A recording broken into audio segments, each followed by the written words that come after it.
Dawn came quiet to the edge of Dustwell, a tattered little town that the sun forgot just enough to keep it humble. The sky yawned itself open in pale pinks and muted golds, like a wound healing slowly, and May Delaney stood barefoot on the splintered porch of a house that no longer wanted her.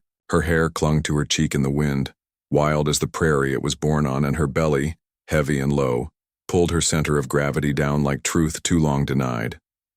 Behind her, the door slammed shut. That was Ruth Delaney's final word. "You, take that girl and whatever's inside you and be gone, for God sees the shame," she'd spat, voice all gravel and vinegar. "You've cursed this house long enough." May didn't answer. Words never meant much when thrown against a wall already crumbling.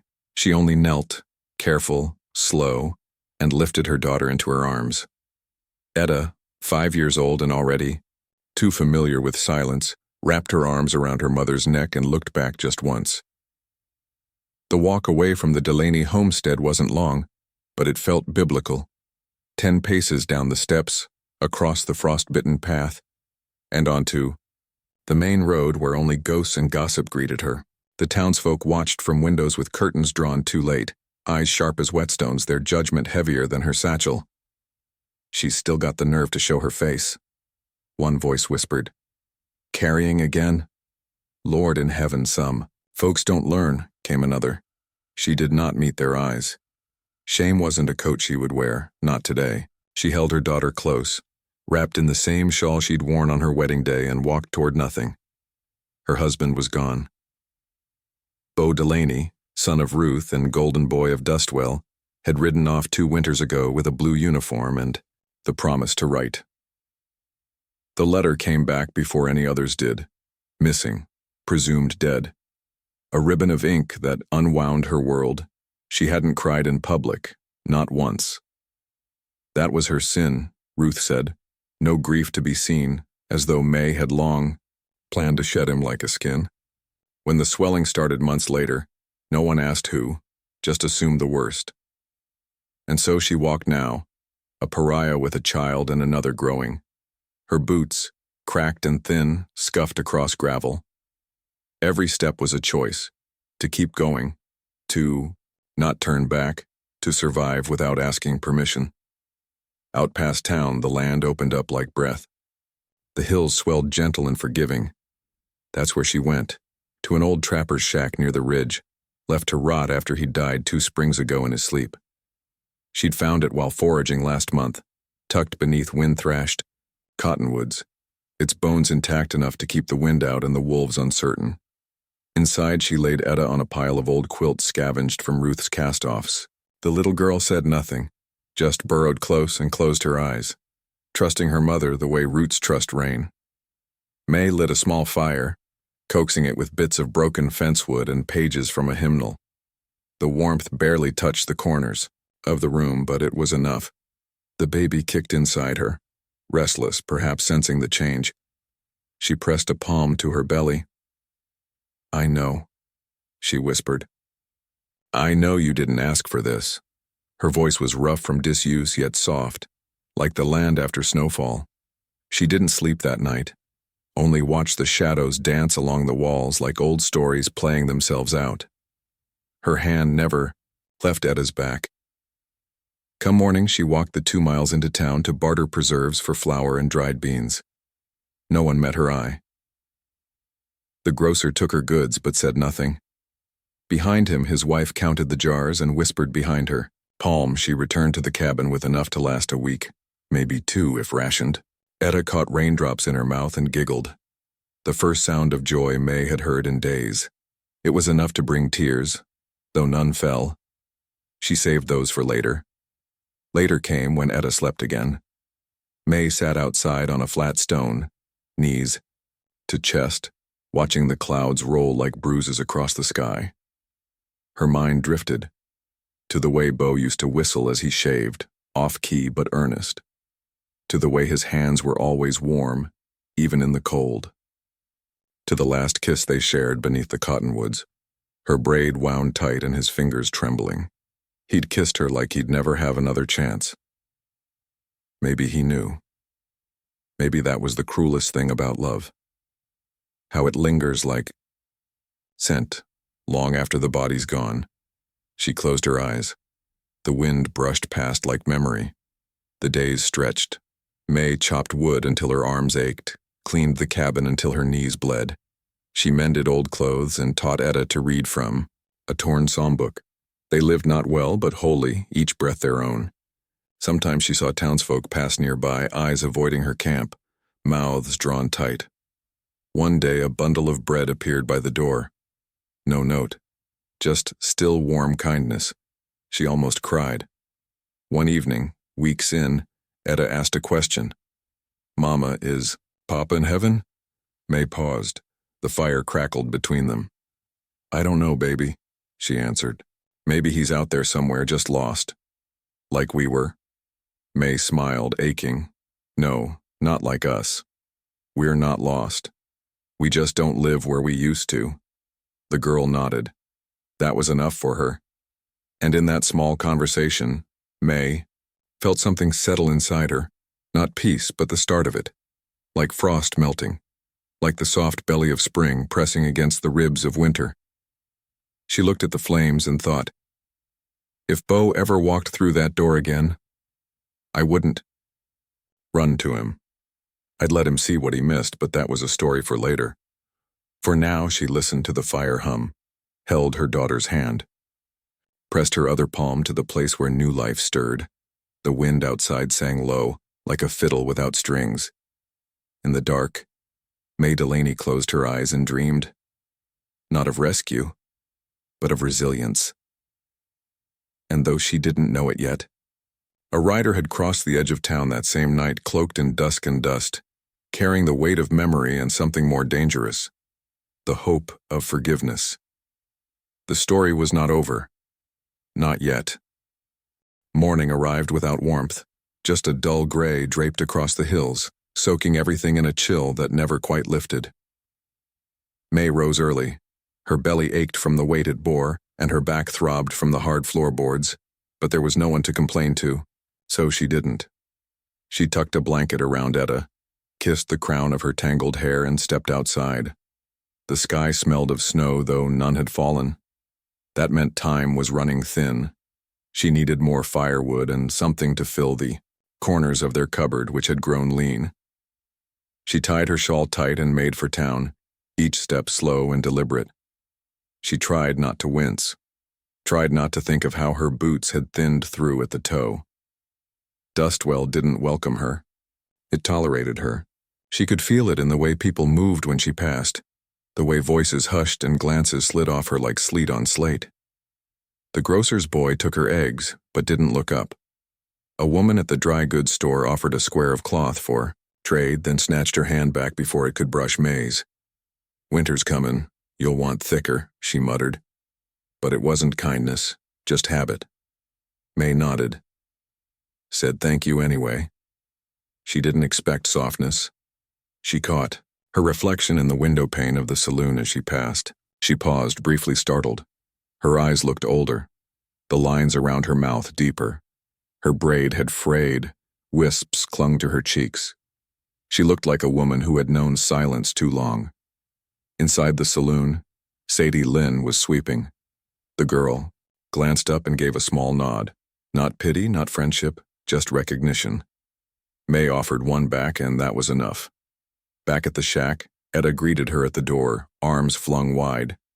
"Rabbit," she declared, proudly pointing to the limp bundle by the fire. He came near. I didn't scream. May laughed. A real surprised laugh that cracked something open inside her. "You're your father's child," she said softly, ruffling Etta's hair. He'd sit out for hours, still as stone, just to catch one. Did he eat them? Only after he thanked them. Etta considered this. "I'll thank this one, too." May knelt by the fire. "That's good, baby. That's good." They cleaned the rabbit together. May showed her how to be gentle, how to honor what fed them. Later they sat close as it cooked, the air rich with wood smoke and marrow. Outside, the wind howled low through the trees. Inside, Etta leaned against her, belly full, breath slow. May traced the girl's brow with a fingertip. "You're safe," she whispered, a nightly prayer now. "You're safe, because I stayed." That night, the baby kicked harder than before. May winced, hand pressing her side, and exhaled slowly into the dark. "You're impatient," she murmured to the child. "Not yet. Wait for him." She didn't know why she still believed Beau might come. Maybe it was the way his name still lingered in her mouth like honey and ash. Or maybe it was just that if she let go, truly let go, she'd collapse from the weight of all she'd carried. The next morning, a basket of apples appeared at the edge of the clearing. No footprints in the frost. Just the offering, red against, white like a wound freshly dressed. She picked one up, turned it in her palm. Perfect. Clean. It had to be Sadie. May said nothing to Etta, only sliced one thin and gave her the biggest piece. These small mercies mattered more than coins. By the third snowfall, the roof had begun to groan.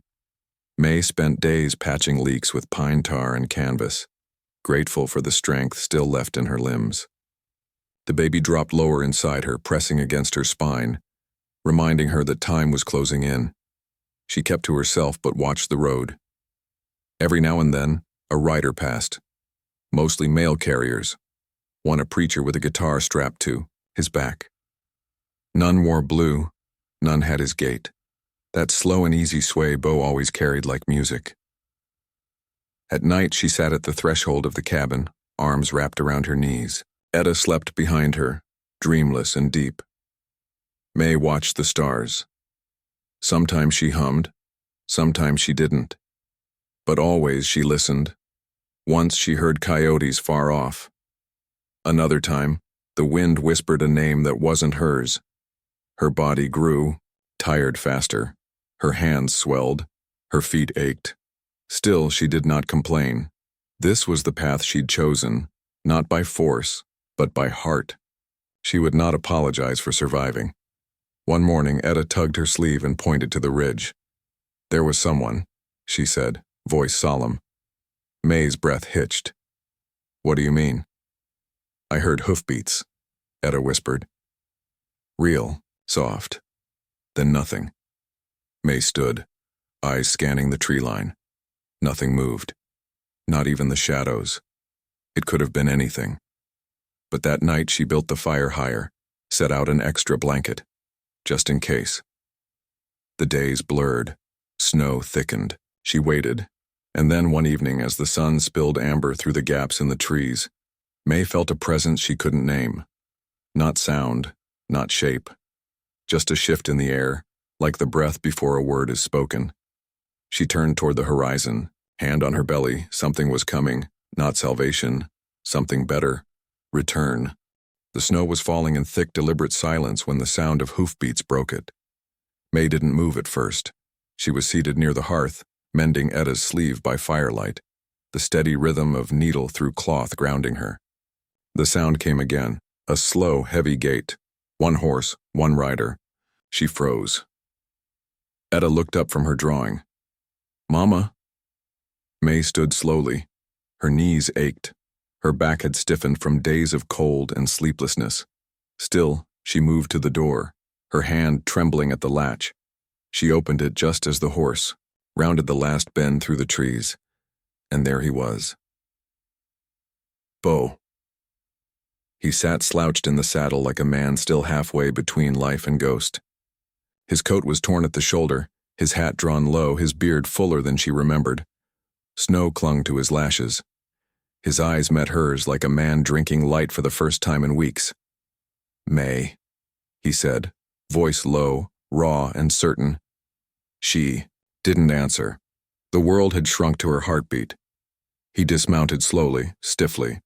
War clung to his joints. "I came soon as I could," he said. "Soon as I got out." She held the door open, not wide, just enough. He stepped through, his boots heavy on the floor. Etta stood at the hearth, frozen. He looked at her, and something inside him cracked. "Is that—" May nodded. "Your daughter?" Etta clung to May's leg, eyes wide, breath caught. Beau knelt, wincing, holding out his hand. "Hi there," he whispered, as though afraid to scare her. Etta said nothing, but after a moment she reached forward, touched his glove, and nodded. Quiet passed between them. Then May spoke. "You were gone 2 years," she said. "I was taken. Captured. A prison camp near the border. He shook his head. "I sent letters, when they let us. I thought," she crossed her arms. "We never got any." He looked at her, understanding dawning like a bruise. "Your mother." May didn't need to confirm it. "I wrote you, May. I begged for word. I asked them to send a message home. They said they had. When I was freed, I rode back to Dustwell. She told me you left. Said you'd been," he faltered, "that you'd been with someone else. And you believed her." I didn't know what to believe. She stepped forward, slowly. The fire behind her outlined her face in gold. "I waited," she said, each word a stone placed gently between them. "Waited through winter and spring and back again. I wore your coat when the wind came. I told your daughter your name every night." He looked down. His hands curled into fists. "I'm sorry," he said, not loud, not desperate, but full. "I should have come here first." May didn't speak. She only moved past him, toward the hearth. Sat beside Etta. Bo remained by the door, the wind still whispering through the crack he hadn't closed. Minutes passed, the fire popped. Outside, snow continued to fall like time being erased. May finally turned her gaze to him. "Are you staying?" He met her eyes, unflinching. "If you'll have me." She didn't answer, but she pulled out the extra blanket from the cedar chest and placed it on the floor near the hearth. That night, Bo didn't sleep much. He lay awake listening to Etta's small breath and May's turning beside her. He didn't reach for her. He didn't dare.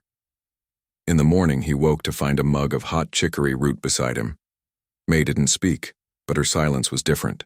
Now, not closed, just waiting. The days after were tender in their stillness. Bo chopped wood, patched the roof, cleared snow from the door. Etta followed him like a shadow, asking questions. He answered each one with a patient grace, his voice a balm over old wounds. May watched. She didn't give forgiveness easily, but she let him stay. In town, word spread quick. "He's back," they whispered. She wasn't lying, she never was. The same mouths that judged now blinked in silence as Bo rode in for supplies with Etta at his side, May's list in his hand. Ruth Delaney heard too. And when she came, wrapped in fur and cold pride, to the cabin May had made a home, Bo stood between them at the door. "You told me lies," he said. "You took my family from me." Ruth's eyes welled, not with sorrow but with the weight of being found out. "I did what I thought was right." "No," May interrupted, stepping forward. "You did what was easy." Ruth turned toward her, lips trembling. "I only wanted to protect him." "You broke him instead." For a long moment, no one spoke. Then May closed the door. Softly.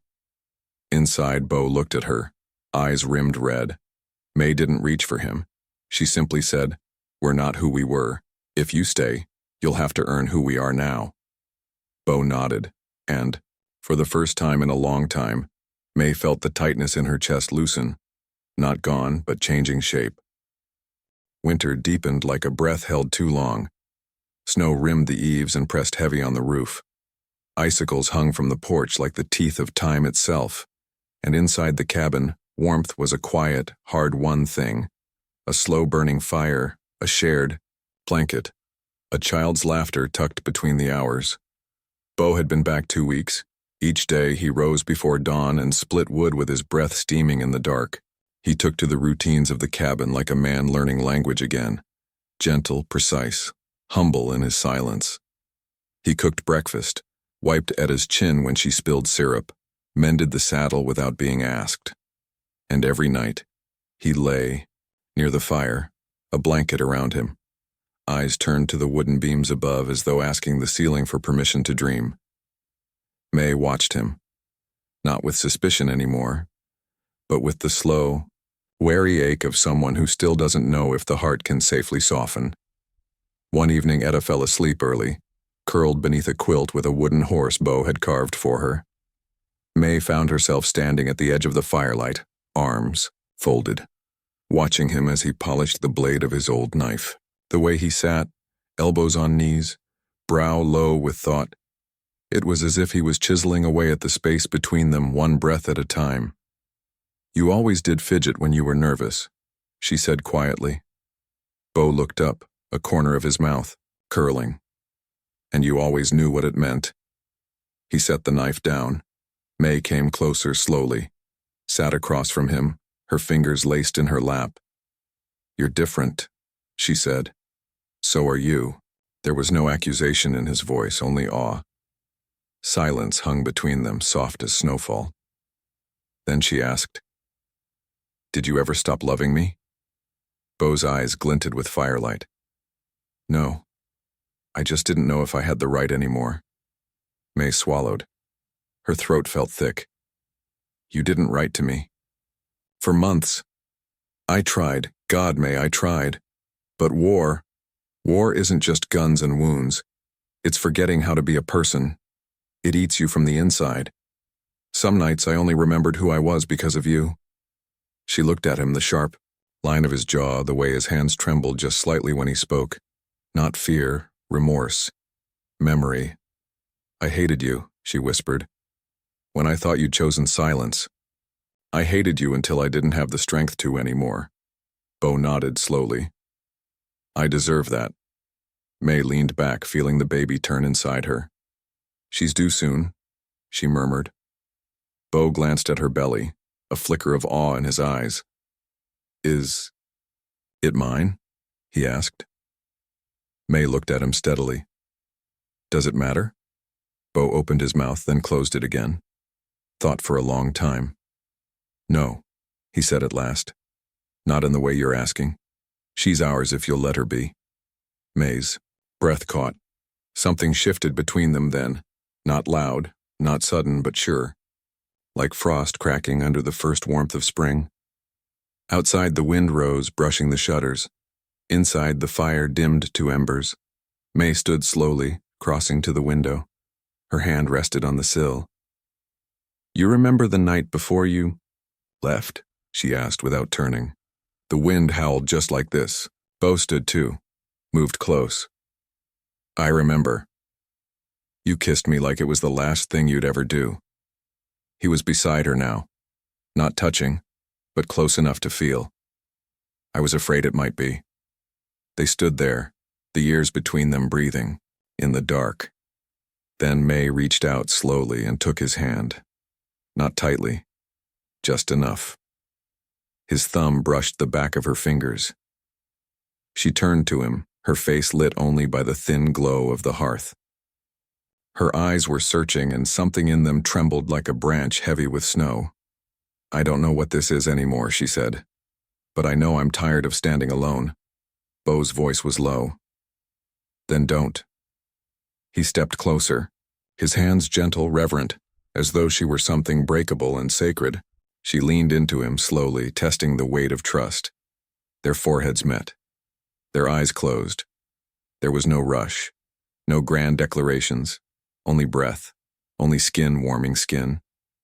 When his lips met hers, it was not desperate. It was patient, like returning to something long buried but never forgotten. The kiss deepened, but not with hunger, with memory, with care. His hands cupped her face, then her shoulders, sliding down her arms in a silent apology for every mile that had stood between them. She let him. Her fingers moved to the buttons of his shirt, and he let her. Not as a right, but a permission given and received.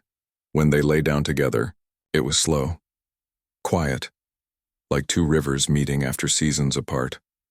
They didn't speak. They moved as if the world outside no longer existed, as if every scar on their skin had been earned for this moment, for this rediscovery of tenderness. There was reverence in the way Beau kissed the stretch marks on her hips, the curve of her belly, the hollow of her throat. May, in turn, let her hands trace the wounds time had etched into him. Ribs that bore a dent from shrapnel, shoulders that had carried too much. They found each other not in passion, but in peace. And afterward, they lay tangled in quilts, skin to skin, hearts beating not in unison but in understanding. May's head rested on his chest. Beau's hand cradled the curve of her stomach. The fire had long since dimmed to coals, but neither of them moved. Outside, the wind finally settled.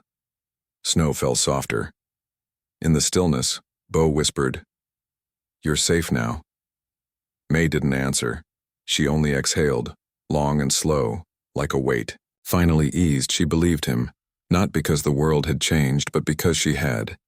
Winter had not yet loosened its grip, though the days were growing longer, the sun lingering a little more behind the pines. Dustwell remained shrouded in quiet judgment, the town's whispers like a steady wind cutting through bone. Yet inside, the cabin, where smoke curled from the chimney and the hearth's glow spilled soft and golden, something more fierce than snowstorm had taken root. Beau sat by the fire, Etta between his knees, her small hands clutching his fingers as she told him stories of the wild animals she'd seen in the woods. May watched from her chair, her gaze steady but soft, her heart folding with something new. Hope.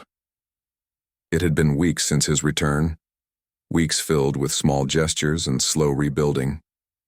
The cautious dance of two souls learning how to trust, again, but peace, as it always does, carried with it a tension just beneath the surface. The memory of Ruth Delaney's bitter betrayal hung like a shadow at the edge of their fragile sanctuary. The woman's cold lies had torn their world apart, and May knew the time was coming when silence could no longer hold them safe. One morning, the air cracked sharp with news. A rider appeared on the ridge, boots thudding hard against the frozen earth as he approached Dustwell. His eyes were hard set, jaw clenched beneath a sun-bleached hat. It was Clay, Ruth's brother, known across the county as a man who didn't forgive easily, and never forgot a slight.